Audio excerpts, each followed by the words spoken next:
Apakah pernah terpikir, kalau manusia pertama cuma Adam dan Hawa, terus anak-anak mereka nikah sama siapa? Pertanyaan ini sering dijadikan bahan ejekan. Tapi mari kita jawab dengan akal sehat dan iman yang kokoh. Alkitab mencatat bahwa Adam memperanakan anak-anak laki-laki dan perempuan. Maka wajar kalau Kain, Habel, dan Set memiliki saudara perempuan. Dengan demikian pada zaman manusia pertama, yaitu masa Adam dan Hawa, perkembangan keturunan manusia dilakukan melalui pernikahan dalam satu keluarga karena belum ada manusia lain di masa itu. Apakah itu dosa? Sekarang, ya. Tapi pada masa itu, belum ada perintah larangan dari Tuhan terhadap pernikahan dengan kerabat dekat. Hal ini diperlukan dalam populasi yang kecil dan terus bertambah pada permulaan zaman penciptaan manusia tersebut. Larangan menikahi saudara baru muncul dalam hukum Musa di Imamat 18, ribuan tahun kemudian. Mengapa?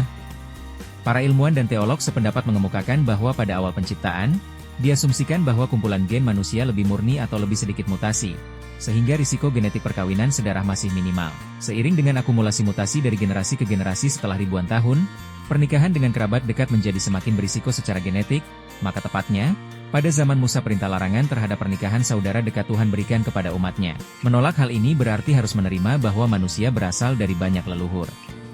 Tapi hasil penelitian sains modern justru mendukung Alkitab yang memberikan konfirmasi bahwa seluruh umat manusia punya satu nenek moyang perempuan dan satu leluhur laki-laki, yang dikenal dengan istilah mitochondrial Eve dan Y kromosomal Adam. Jadi hal ini bukan skandal. Semua ini ada dalam kendali dan providensia Allah dalam sejarah perkembangan manusia untuk menjalankan mandat budaya yang Tuhan berikan.